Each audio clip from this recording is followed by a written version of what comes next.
बिस्मिल्लाहिर्रहमानिर्रहीम। अस्सलामुअलैकुम। कैसे हैं आप सब? उम्मीद है आप सब खैर खैरियत के साथ होंगे। आज का व्लॉग जो है वो दावत से रिलेटेड है। मेरी अम्मी लोगों के घर कुछ गेस्ट आ रहे थे, मेरे भाई के कुछ फ्रेंड्स आ रहे थे, तो उन्होंने उनकी दावत बनानी थी। तो ये मैंने उनके घर जो है ये व्लॉग शूट किया था। देसी स्टाइल ये दावत थी, तो मैंने एक व्लॉग शूट कर दिया था कि हमारे यहाँ जब भी किसी की दावत होती है, कोई मेहमान आ रहे होते हैं, तो क्या क्या ऐसी डिशेज़ हैं जो कि ज़रूर बनती हैं। दावत वाले दिन का व्लॉग भी मैं आपके साथ शेयर करूंगी, और कुछ जो मैंने दावत से पहले प्रिपरेशंस करके रखी थी, जो एक दो डिशेस मैंने कुछ बना के तो नहीं रखी थी, समझो उनकी जो तैयारी करके रखी थी, वो भी मैं आपके साथ ना व्लॉग शेयर करूंगी। तो चलें अपनी व्लॉग को स्टार्ट करते हैं, और साथ साथ जो कुछ मतलब मैंने चीज़ें बनाई है उनकी मैं आपको क्विक सी रेसिपी भी इसके साथ आपको दे दूँगी। तो चलें अपनी व्लॉग प्लस कुकिंग वीडियो को स्टार्ट करते हैं। दावत पे हमने क्या क्या बनाना था वो मेन्यू हमने डिसाइड कर लिया था। शामी कबाब भी हमने बनाने थे। शामी कबाब एक ऐसी आइटम है जो कि आप बना के फ्रीज़ कर सकते हैं, और जब भी आपको ज़रूरत हो या अचानक से आपके कोई भी गेस्ट आ जाएं तो आप फ़ौरन से फ्राई करके सर्व कर सकते हैं। मैंने ख़ुद भी अपने घर में शामी कबाब बना के फ्रीज़ किए होते हैं, जब भी आपको ज़रूरत पड़े तो आप निकाल के उनको सिंपली फ्राई करके सर्व कर सकते हैं। तो यहाँ पर जो है वो मैं शामी कबाब बना रही थी। ये एक दिन पहले जो मैंने प्रिपरेशन की थी ये वो आपको दिखा रही हूँ। मैंने यहाँ पे जो है वो हाफ़ केजी बोनलेस चिकन लिया था, और साथ में जो है वो मैंने 250 ग्राम जो है ना वो चने की दाल ली थी, और इसको धो लिया था। 2 बड़े साइज़ के मैंने इसमें टमाटर डाले थे, 1 बड़े साइज़ का प्याज डाला था, और 5 से 6 जो है वो जवे लहसुन के डाले थे। और स्पाइसेस में मैं इसके अंदर जो है वो शान का शामी कबाब मसाला डालूँगी, और इसके अंदर 1 टेबल स्पून मैं ज़ीरा, 1 टेबल स्पून कसूरी मेथी का डालूँगी। वैसे तो जो शान का शामी कबाब मसाला होता है उसके अंदर तमाम स्पाइसेस मौजूद होते हैं, आपको एक्स्ट्रा कोई भी चीज़ डालने की ज़रूरत नहीं होती, लेकिन कसूरी मेथी और ज़ीरा मैं ज़रूर डालती हूँ। इससे डालने की वजह से ना आपके शामी कबाब के अंदर से बहुत ही अच्छी खुशबू आती है, बिल्कुल चिकन वगैरह की कोई स्मेल नहीं आती। तो मैं यहाँ पे हाफ़ केजी चिकन के साथ जो है वो शामी कबाब बना रही थी। मैंने यहाँ पे 250 ग्राम की जितनी मैंने चने की दाल डाली थी। मुझे जो है वो शामी कबाब के अंदर थोड़ी सी दाल ज़्यादा पसंद है, मैं चिकन थोड़ा ना कम डालती हूँ। तो और बहुत से लोग मतलब शामी कबाब बनाते हुए ना टमाटर नहीं डालते, लेकिन आप टमाटर जो है वो 2 बड़े साइज़ के डाला करें। इससे शामी कबाब का टेस्ट जो होता है ना वो बहुत ज़्यादा इन्हेंस हो जाता है, वो बहुत ज़्यादा खट्टे खट्टे बनते हैं, बहुत ही मज़े के बनते हैं। मैंने इसके अंदर 1 इंच जो है ना वो अदरक का टुकड़ा उसको ना पीस के डाला था, वो मैं दिखाना यहाँ पे भूल गई थी। और बस मैंने स्पाइसेस में सिर्फ 1 शामी कबाब का ना मसाला शान का ना वो 1 पूरा नहीं डाला था, बल्कि 1 हाफ़ से थोड़ा सा ज़्यादा डाला था। अब मैं इसके अंदर ना 1 लीटर की जितना पानी डाल दूँगी, और इसको सिंपल जो है ना वो मैं प्रेशर कुकर को बंद करके चूल्हे के ऊपर चढ़ा दूँगी। और जब बेल बजनी स्टार्ट होगी तो 15 मिनट के बाद मैंने चेक किया था तो दाल भी अच्छे तरीके से गल गई थी, और गोश्त भी बहुत ही अच्छे तरीके से गल गया था।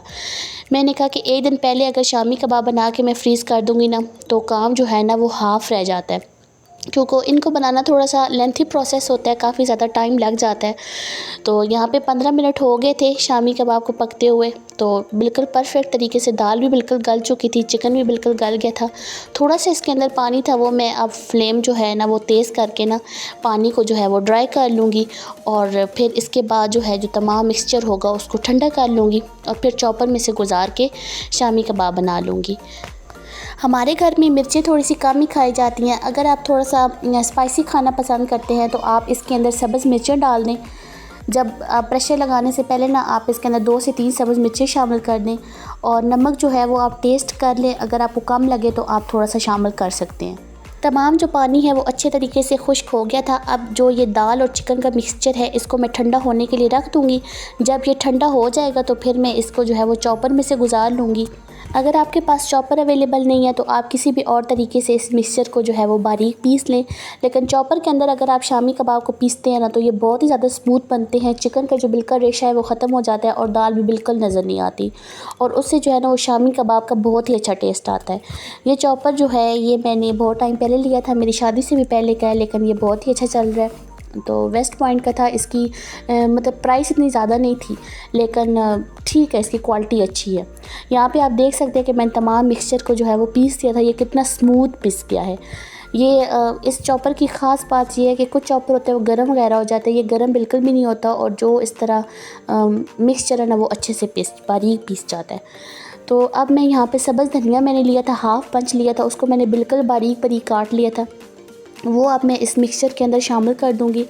सब्ज़ धनिया ना आप शामी कबाब बनाते हुए ज़रूर डाला करें, इससे जो है वो शामी कबाब देखने में भी बहुत ही अच्छे लगते हैं और मतलब बहुत ही इनके अंदर से अच्छी खुशबू आती है। यहाँ पे तमाम जो है वो शामी कबाब मैंने बना के रेडी कर लिए थे। मैं हाथ की मदद से ही शामी कबाब बनाती हूँ। बहुत से लोग जो है वो शामी कबाब जो बनाने वाला होता है उससे बनाते हैं, जो कटर टाइप होता है, लेकिन मैं उससे नहीं बनाती, उससे वो मेरे पास है भी नहीं। और दूसरा, उससे शामी कबाब ना बहुत मोटे मोटे बनते हैं। मुझे पतले शामी कबाब बहुत ही पसंद है, क्योंकि जब आप उनको फ्राई करते हैं तो वो अंदर तक फ्राई होते हैं, और मुझे मतलब पतले शामी कबाब पसंद है। अब मैं यहाँ पे इनको फ्रीज़ कर रही थी। मैंने एक एयर टाइट जो है वो बॉक्स ले लिया था। आप इस तरह इनके अंदर जो है ना वो शामी कबाब को मैं एक एक करके रख दूँगी। बस ये ज़्यादा आपने इनको जोड़ जोड़ के नहीं रखना, ताकि ये आपस में चिपके नहीं। जब आप एक तय लगा चुके ना, इसके ऊपर आप क्लिनिक रैप रख लें। अगर वो आपके पास नहीं है ना, तो घर में आपके पास साफ़ शॉपर तो होंगे ही। आपने घर में जो साफ़ शॉपर है वो ले लेना है, उसको काट के ना वो आपने इसके ऊपर रख लेना है। मतलब या क्लिनिक रैप रखने की वजह से ही शामी कबाब नहीं चिपकते, और या मैं जो है वो शॉपर यूज़ करती हूँ, उससे शामी कबाब कभी भी आपस में नहीं चिपकते और ना ही शॉपर के साथ चिपकते हैं। अगर आप बटर पेपर वगैरह रखेंगे ना, तो उससे शामी कबाब जो है ना वो बटर पेपर के साथ चिपक जाते हैं। अब एक लेयर मैं लगा चुकी थी, अब इसके ऊपर इस तरह मैं दूसरी लेयर रख रही थी, और इस तरह मैं शामी कबाब को बना के ना ख़ुद घर में भी इसी तरह मैं फ्रीज़ करती हूँ। इस तरीके से अगर आप शामी कबाब बना के फ्रीज़ करेंगे ना, तो 2 से 3 मंथ आपके आराम से ये निकल जाते हैं, और टेस्ट भी इनका ना कोई चेंज नहीं होता। आप 2 से 3 मंथ बाद भी अगर इनको फ्राई करें ना, तो आपको सेम ऐसे ही टेस्ट आएगा जैसा कि आपने पहले दिन बनाए थे। सिर्फ आपने इनको अच्छे तरीके से फ्रीज़ करना है ऊपर जो है ना वो फ्रीज़र में, तो फिर आपको कोई इशू नहीं आएगा। तो अब मैंने शामी कबाब तमाम जो है वो बना लिए थे, इस तरह लेयर्स में लगा लिए थे। अब सिंपल मैं जो है वो इसका ढक्कन बंद कर लूँगी और इसको फ्रिज में जो है वो फ्रीज़ कर दूँगी। एक काम मेरा ख़त्म हो गया था, तो मुझे काफ़ी ज़्यादा तसल्ली हो गई थी कि चले मेरा एक काम जो है ना वो हो गया। अब जो दूसरी डिश मैंने दावत के लिए बनानी थी वो था रोस्ट। रोस्ट भी आपका तभी अच्छा बनता है कि अगर आपने उसको अच्छे तरीके से मैरिनेट किया हुआ और उसको काफ़ी टाइम मतलब मैरिनेट करके आपने उसको काफ़ी देर रेस्ट दी हुई हो, तो तब आपका रोस्ट अच्छा बनता है। तो मैंने एक दिन पहले ही जो है ना वो ये चिकन का मैंने रोस्ट बनाना था, तो मैंने चिकन के पीसेस मंगवा लिए थे। यहाँ पे मेरे पास जो है ना वो 12 चिकन के पीसेस थे। ये मैंने वैसे जब मैं घर में रोस्ट बनाती हूँ ना, तो मैं इस तरह मतलब लेग और थाई जो होता है ना वो इस तरह जॉइंट होता है, मतलब मैं उसको सेपरेट नहीं करवाती।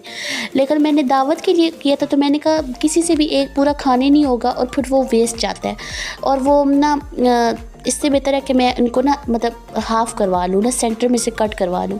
तो मैंने यहाँ पे हमारे घर में जो रोस्ट बनता है ना वो हमेशा थाई और लेग वाली साइड का बनता है। हम लोग जो है वो चेस्ट वाला पीस नहीं खाते, तो मतलब नहीं खाते, हमें घर में पर्सनली पसंद नहीं है। तो मैंने यहाँ दावत के लिए भी वही मंगवाया था। यहाँ पे मेरे पास जो 12 थे ना वो चिकन के पीसेस थे, थाई और लेग वाले थे, और इन तमाम को मैंने पहले अच्छे तरीके से ना वॉश कर लिया था, और अच्छे तरीके से धोने के बाद उनके ऊपर मैंने ना कट्स लगा लिए थे। अब मैंने एक बाउल के अंदर दोबारा से पानी डाला था, और इसके अंदर हाफ़ कप ना मैंने विनेगर ऐड कर लिया था। आप हमेशा जब भी रोस्ट बनाए ना, तो चिकन को आप विनेगर वाले पानी में ज़रूर 15 से 20 मिनट आप भिगो के रखें। इससे जो रोस्ट बनता है ना उसके अंदर से कोई भी स्मेल नहीं आती, क्योंकि विनेगर वाले पानी में जो है वो चिकन को डालने की वजह से इसके अंदर तक से एक्स्ट्रा जो ब्लड होता है वो निकल जाता है, और चिकन बिल्कुल क्लियर हो जाता है। और फिर आप क्योंकि आप जब चीज़ पकाते हैं ना, तो फिर तो आप उसकी भुनाई करते हैं, तो उसके अंदर से सारी स्मेल ख़त्म हो जाती है।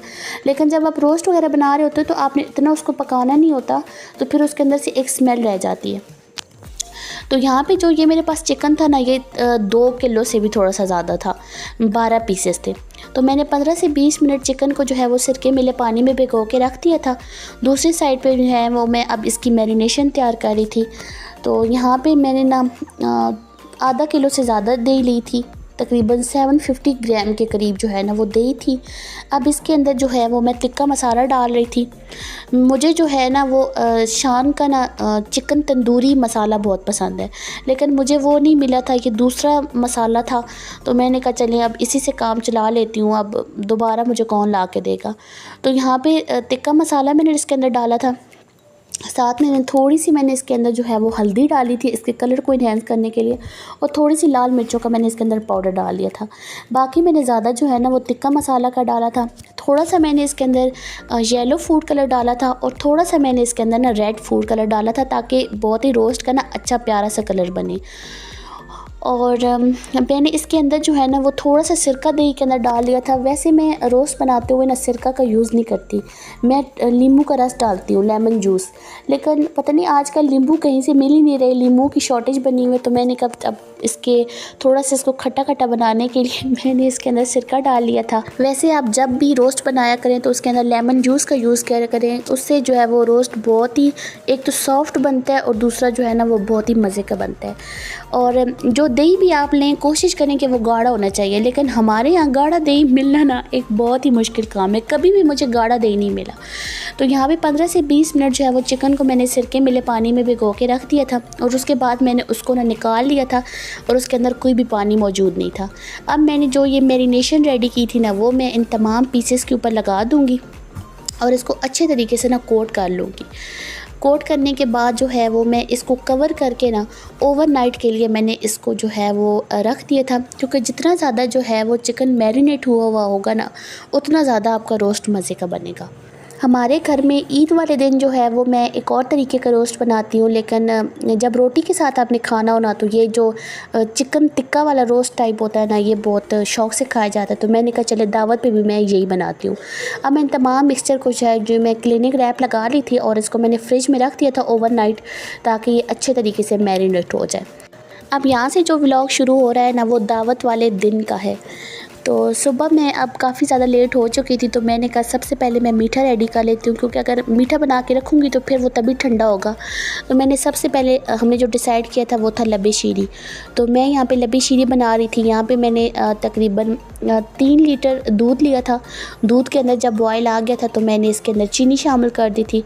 मैंने काफ़ी दफ़ा जो है वो लब्बे शीरी बनाई है, मेरे चैनल के ऊपर इसकी रेसिपी भी मौजूद है, तो अब वहाँ से भी चेक कर सकते हैं। मैं आपको फिर भी क्विक सी बता देती हूँ। जब दूध के अंदर बॉयल आ गया था तो मैंने इसके अंदर चीनी डाल दी थी। चीनी डालने के बाद मैंने इसके कलर वाली सेवइयाँ डाल दी थी। तकरीबन मैंने एक पैकेट से थोड़ी सी कम ही डाली थी, क्योंकि दूध जो है वो 3 लीटर से भी थोड़ा सा ज़्यादा था। तो एक पैकेट जो कलर वाली सेवइयों को होता है ना उसमें से मैंने थोड़ी सी रखी थी, बाकी सारी डाल दी थी। अब थोड़ी देर आपने हल्की आँच के ऊपर दूध को पकाना है ताकि सेवइयाँ जो हैं वो गल जाएँ। साथ में मैंने इसके अंदर सब्ज़ इलायची भी डाल दी थी, और मेवा जो है उसको धो के भी शामिल कर दिया था, क्योंकि लब्बे शीरी के अंदर मेवा जो है वो बहुत ही अच्छा लगता है। थोड़ी देर आपने इसको पकाना है ताकि 90% तक जो है ना वो सेवइयाँ गल जाएं।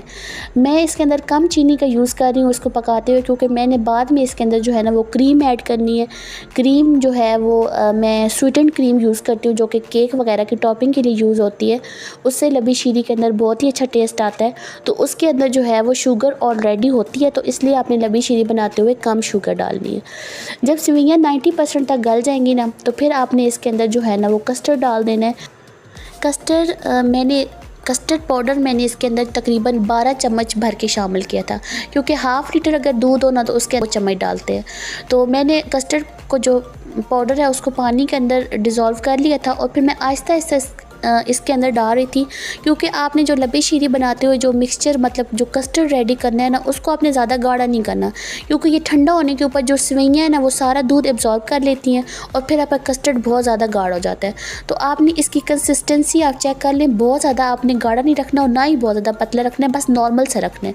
तो आहिस्ता आहिस्ता करके आपने इसके अंदर कस्टर्ड शामिल कर देना है, और साथ साथ हिलाते रहना है, और साथ साथ आप उसकी कंसिस्टेंसी चेक कर लीजिएगा कि बहुत ज़्यादा गाढ़ा नहीं होना चाहिए। अब मेरे जो कस्टर्ड सेवइयाँ थी वो रेडी हो चुकी थी, मैंने उनको साइड पे रख दिया था ठंडा होने के लिए। अब मैं जेली रेडी कर रही थी, क्योंकि मैंने लब्बी शीरी के ऊपर जो है वो रेड और ग्रीन जेली डालनी थी। तो मैंने अब एक सॉसपैन के अंदर पानी ले लिया था, और उसके अंदर मैंने अब रेड जेली शामिल की है। रेड जेली किसको नहीं बनानी आती होगी, अब इसकी रेसिपी भी मैंने आपके साथ थोड़ी ना शेयर करनी है। ये तो मैं कहती हूँ कुछ छोटे मासूम बच्चे को भी बनानी आती होगी जेली, जिसको नहीं बनानी उसका फिर अल्लाह ही हाफिज़ है, मैं तो यही कह सकती हूँ।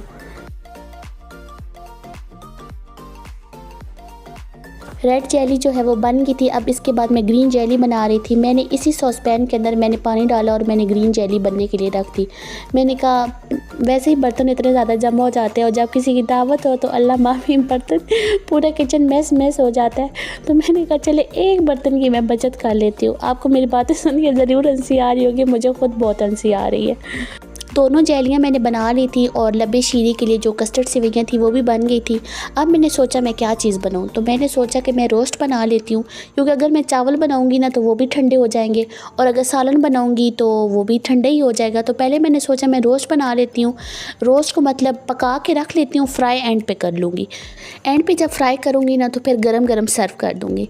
तो मैंने यहाँ पे जो है वो एक कढ़ाई ले ली थी। इसके अंदर जो है वो मैंने जो मैरिनेट किया हुआ चिकन था उसको डाला था और जो हाफ़ मसाला था ना दही वाला, वो मैंने इसके अंदर शामिल कर दिया था और इसको हल्की आंच के ऊपर आपने ढक के आधा घंटा पकाना है।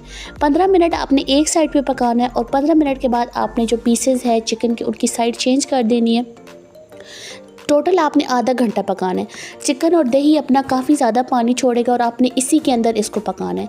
अगर आपको नमक कम लगे तो आप थोड़ा सा शामिल इसमें कर सकते हैं। एक तरफ रोस्ट बन रहा था, अब दूसरी तरफ मैंने जब देखा कि टाइम काफ़ी ज़्यादा हो रहा है और गेस्ट हमारे बिल्कुल आने के लिए तैयार हैं, तो मैंने ऐसा किया कि दूसरी साइड पर ना वो मैंने गोश्त को बॉयल करने के लिए रख दिया। हम यहाँ पर बीफ का कौरमा बना रही थी। यहाँ पर मैंने 2 किलो जो है वो बीफ का गोश्त लिया है। उसको मैंने अच्छे तरीके से वॉश करके 1 टेबल स्पून उसके अंदर पानी डाल के प्रेशर लगा के उसको गलने के लिए चढ़ा दिया ताकि गोश्त गल जाए और फिर हम उसका सालन रेडी करें। अब यहाँ पे हमें अब अफरा तफरी मची हुई थी कि जल्दी जल्दी खाना बनाना है, तो चूल्हा एक ही था। तो अब मैंने इस तरह किया कि जो रोस्ट था उसको मैंने सिलेंडर के ऊपर शिफ्ट कर दिया, क्योंकि इसको बनते हुए आधा घंटा तकरीबन एक दफ़ा लगना था और बाकी जो पीसेस थे उनको दोबारा से मैंने मतलब पकाना था, तो मुझे इसके लिए काफ़ी टाइम चाहिए था। तो मैंने इसको सिलेंडर के ऊपर शिफ्ट कर दिया था। अब यहाँ पे पानी जो है वो बिल्कुल ड्राई हो चुका था और दही वाला जो मिक्सचर है ना वो मतलब उसके अंदर से सारा पानी ड्राई हो गया था। और इस तरह जब बिल्कुल पानी ड्राई हो जाए ना तो हमारा रोस्ट भी बिल्कुल सॉफ्ट गल चुका था, बहुत ही नरम बना था। आपने इस तरह ना इस स्टेज पे इस जो चिकन के पीसेस हैं उनको निकाल लेने हैं। एंड पे जो है वो इसको ऑयल के अंदर फ्राई कर लेना है। आप देख सकते हैं कि ये कितना अच्छा लग रहा है। ये बेसिकली ना एक चिकन टिक्का टाइप का रोस्ट है, जैसे आप चिकन टिक्का खाते हैं ना वैसे ही ये रोस्ट है। तो अब मैंने एक दफ़ा जो है वो रोस्ट के पीसेस हाफ़ जो पीसेस थे उनको मैंने किया था और जो हाफ़ पीसेस रह गए थे ना उनको दोबारा मैं इस कढ़ाई के अंदर डाल दूँगी। इसी कढ़ाई में डाल के दही वाला सारा जो और बाकी पानी था वो डाल दूँगी और दोबारा से इसको ढक के ना आधा घंटे के लिए पकाऊँगी। 15 मिनट के बाद साइड जो है ना वो चेंज कर लूँगी। गोश्त जो है वो गलने के लिए रख दिया था, तो अब मैंने कहा कि दूसरी साइड पर उसका मसाला रेडी कर लेते हैं। यहाँ पे जो मैंने प्याज लिए थे उनको ऑयल के अंदर फ्राई कर लिया था। जब प्याज फ्राई हो गए थे तो हमने उनको निकाल लिया था। अब जो है लहसुन अदरक का पेस्ट है उसको थोड़े से ऑयल के अंदर जो है वो फ्राई कर लेंगे और फिर जितने टमाटर आपने डालने हैं ना मतलब गोश्त के अंदर, मेरे पास 2 किलो गोश्त था तो उस हिसाब से मैंने टमाटर डाल लिए थे। अब आप यकीन माने मुझे याद भी नहीं है कि मैंने कितनी क्या क्या चीज़ डाली थी। तो जो टमाटर मतलब ज़्यादा ही डाले थे, आधा किलो से तो ज़्यादा ही थे। वो जो टमाटर थे और जो प्याज फ्राई किए हुए थे उनको मैंने थोड़ा सा पानी डाल के उनका थिक सा पेस्ट बना लिया था। अब अदरक लहसुन के पेस्ट को जो है वो ऑयल में थोड़ा सा फ्राई करने के बाद जो हमने टमाटर और प्याज का पेस्ट रेडी किया था उसको शामिल कर देंगे और थोड़ा सा पकाएंगे ताकि ऑयल जो है ना वो सेपरेट हो जाए। पहले जो है वो मैं और तरीके का कौरमा बनाती थी किसी और तरीके से, लेकिन अब मेरा जो है वो फेवरेट ये वाला मेथड हो गया कि आप अलग जो है वो कोई भी गोश्त हो ना मतलब मटन हो या बीफ हो, आप उसको फ्राई कर लें और ग्रेवी आप अलहदा से रेडी कर लें और फिर उसके अंदर गोश्त डाल के ना आप भून लेना। तो उस तरीके से जो है ना वो गोश्त ज़्यादा मज़े का बनता है। अब मैं ये वाला तरीका जो है ना वो मुझे ज़्यादा पसंद आ गया। अब मैं दावत हो या घर में भी मैं इसी तरीके से जो है ना वो बस मतलब कौरमा रेडी करती हूँ या सालन बनाती हूँ। अब आप देख सकते हैं कि कितना अच्छे तरीके से जो है वो मसाला भुन गया था, ऑयल बिल्कुल सेपरेट हो गया था, गोश्त भी बहुत ही अच्छे तरीके से गला हुआ था। अब मसाले के अंदर गोश्त को हम शामिल कर देंगे। थोड़ा सा मैंने इसके अंदर कौरमा मसाला भी डाल दिया था।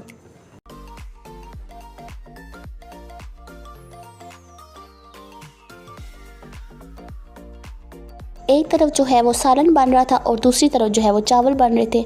अब मैं चावल की वीडियो बनाती या सालन की, तो मैंने सोचा कि मैं सालन की बना लेती हूँ क्योंकि चावल की वीडियो तो जो है वो मैंने काफ़ी ज़्यादा बनाई हुई है।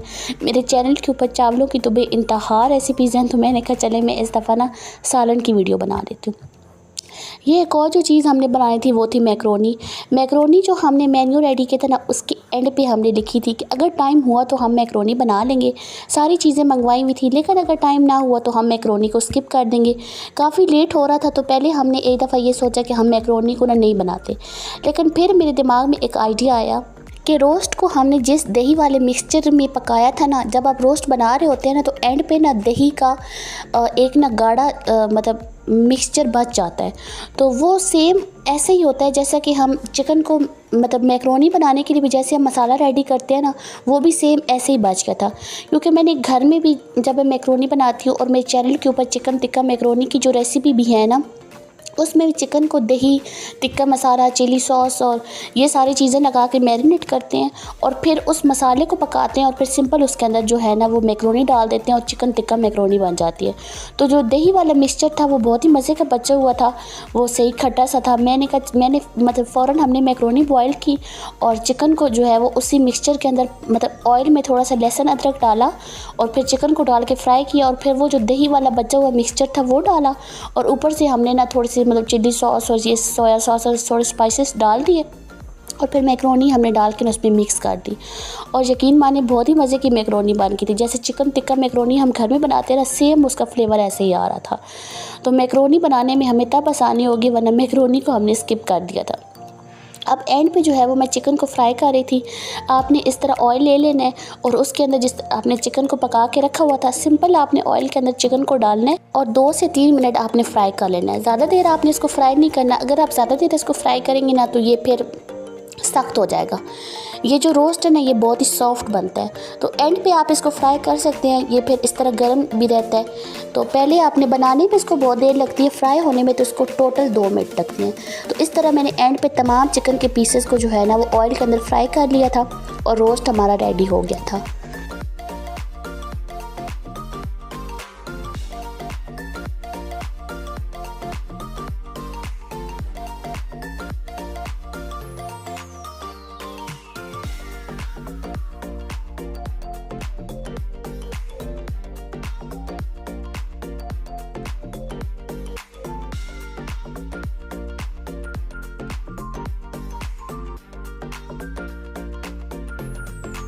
एंड पे जो एक चीज़ फ्राई करने वाली रह गई थी वो थी शामी कबाब। बाकी सारी चीज़ें जो है वो बन गई थी। चावलों का हमने दम लगा दिया था, रोस्ट रेडी हो गया था, सालन भी बन गया था। अब सिर्फ शामी कबाब फ्राई करने वाले रह गए थे। शामी कबाब जो है वो मैंने पहले बना के फ्रीज़ किए हुए थे, मैंने फ्रिज से निकाले हैं, ऑयल को गर्म किया और सिंपल अंडा लगा के ना हल्की आंच के ऊपर उनको फ्राई कर लिया है। और बाकी जो है वो सैलड और रायता वगैरह भी बन चुका था और टाइम भी काफ़ी ज़्यादा लेट हो चुका था। अब हम खुद भी काफ़ी ज़्यादा थक चुके थे और मेहमान भी हमारे बैठ के थक ही गए होंगे क्योंकि काफ़ी ज़्यादा लेट हो गया था। तो प्लीज़ आप जो किचन गंदा हुआ है ना उसको ज़रा इग्नोर कर दीजिएगा, क्योंकि जब दावत वगैरह होती है ना तो फिर किचन का कोई हाल नहीं रहता। तो प्लीज़ जो काउंटर वगैरह गंदा हुआ है तो आप उसको थोड़ा इग्नोर कर दीजिएगा, क्योंकि दावत वगैरह में ना ये सब चीज़ें भी चलती हैं। शामी कबाब जो है वो मुझे ख़ुद भी बहुत ज़्यादा अच्छे लगे थे और मेरे भाई ने भी बोला कि उन्हें शामी कबाब बहुत ज़्यादा पसंद आए हैं, वो बहुत ज़्यादा टेस्टी बने हुए थे। अगर आपने अभी तक मेरे चैनल को सब्सक्राइब नहीं किया तो प्लीज़ मेरे चैनल को लाइक, शेयर और सब्सक्राइब कर लें। और आपको मेरे व्लॉग्स कैसे लग रहे हैं मुझे कमेंट करके ज़रूर बताइएगा। मैं यकीन माने कि व्लॉग को एडिट करते करते ना बोल के मैं ख़ुद थक गई हूँ और आप यकीनन सुन के थक गए होंगे, क्योंकि जो हम कुकिंग वीडियो बनाते हैं उसके अंदर ज़्यादा बोलना नहीं पड़ता, बल्कि मतलब दिखाना पड़ता है कि ऐसे चीज़ बन रही है। लेकिन व्लॉग में तो बहुत ज़्यादा बोलना पड़ता है। जो लोग हमारे चैनल को देखते हैं और हमें सपोर्ट करते हैं उन सब का बहुत बहुत शुक्रिया। और बहुत से लोगों का ये भी कहना है कि आपका ये चैनल नहीं चलेगा, लेकिन मैं उन सबको यही कहना चाहती हूँ कि अगर हम पहले से ये सोच के बैठ जाए ना कि ये हमारा काम नहीं होगा तो आप कभी भी कुछ भी नहीं कर सकते। बेशक मेरा ये चैनल ना चले, मैं फेमस हूँ या ना हूँ, मुझे इनकम आए या ना आए, मेरे लिए ये एक बहुत ही अच्छी हॉबी बन गई है। मेरे लिए ये एक एंटरटेनमेंट का ज़रिया आप कह लें। इससे मैं बिल्कुल बोर नहीं होती और मुझे बहुत ज़्यादा वीडियोस बना के खुशी मिलती है। तो कुकिंग मुझे वैसे भी करना बहुत ज़्यादा पसंद है, तो ये मेरी एक किस्म की हॉबी बन गई है। तो इसलिए मुझे कोई इस चीज़ से नहीं है कि मेरा चैनल ज़रूर चले, मोनेटाइज हो, मेरे सब्सक्राइबर कंप्लीट हो। जो लोग मुझे पसंद करते हैं, जो लोग मुझे कमेंट करके बताते हैं कि आपकी वीडियोस बहुत अच्छी हैं, तो उन सब का बहुत बहुत शुक्रिया।